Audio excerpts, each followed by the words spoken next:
Welcome to this explainer. For decades, the tech world has been happily fighting the exact same battle, right? Mac versus PC. But when it comes to running large language models locally on your own hardware, we really just have to throw that old rulebook completely out the window. Running local AI, it completely changes the game. We aren't just talking about operating systems anymore. No, we are talking about fundamentally different ways of building computers. If you've looked into building an AI workstation, you probably already know the two primary villains of local AI. Yep, heat and noise. The traditional approach has always been to build this massive tower and then spend, honestly, all your time trying to cool it down and quiet it down. But what if you could just sidestep that heat and noise entirely? What if you literally didn't have to fight the physics of your computer? Today we're challenging you to rethink the standard high-power workstation. So here's our roadmap for today. First, two philosophies of local AI. Then, bandwidth versus memory capacity. After that, the heat and noise factor. Then, when to choose which. And finally, the ultimate hybrid setup. Let's dive in. Section 1. Two philosophies of local AI. It's not just about tokens per second. A lot of folks out there think this debate is just a simple spec race for speed. Well, actually, scratch that. It's not. It really boils down to one ultimate question. Does it fit, or how fast is it? I kind of like to call it the rule of one. This single, absolutely crucial question is going to dictate your entire hardware journey. And by the end of this explainer, you're going to know exactly how to answer it for yourself. Okay, moving on to Section 2, bandwidth versus memory capacity, the architectural crux. Almost every confused debate on the internet totally misses this exact distinction. So let's define the first half, memory bandwidth.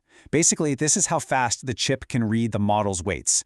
It entirely governs your LLM inference speed, so your tokens per second. Think of bandwidth as the GPU tower's absolute superpower.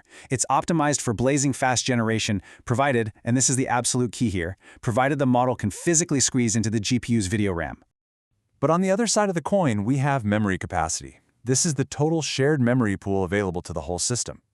Capacity governs which massive models you can actually load and run at all. And this right here is Apple Silicon's superpower.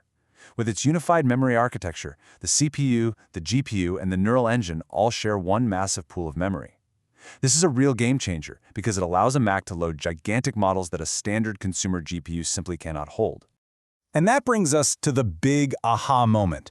A top-tier GPU tower optimizes for bandwidth. For example, an RTX 5090 delivers a staggering 1,792 gigabytes per second of bandwidth. That's incredibly fast. But consumer cards are capped around 24 to 32 gigabytes of VRAM, and multiple GPUs don't pull that memory together. It just doesn't stack.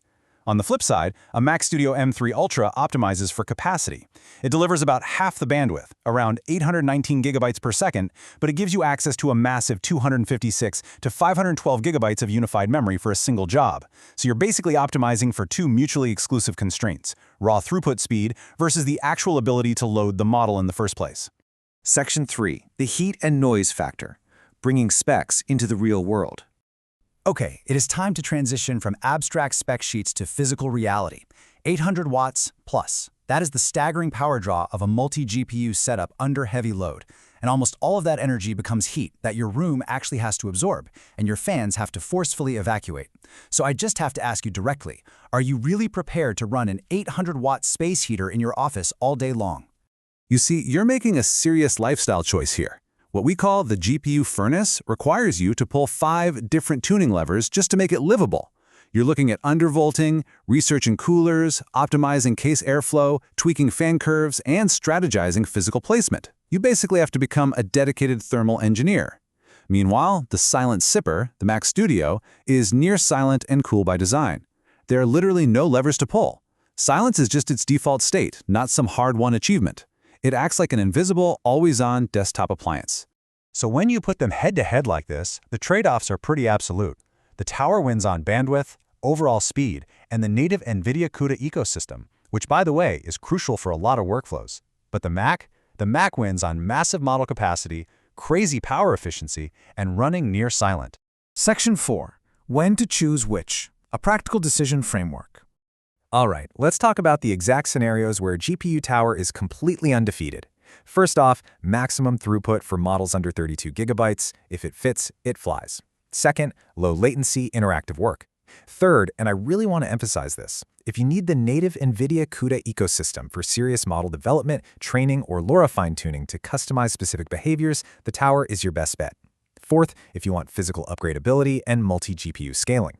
And lastly, you have to be absolutely willing to do that 5-lever thermal engineering work we talked about just to keep it from driving you crazy. Now let's flip it. Here is when the Mac wins. Its absolute superpower is running gigantic 70 billion parameter plus quantized or compressed models right there on your device.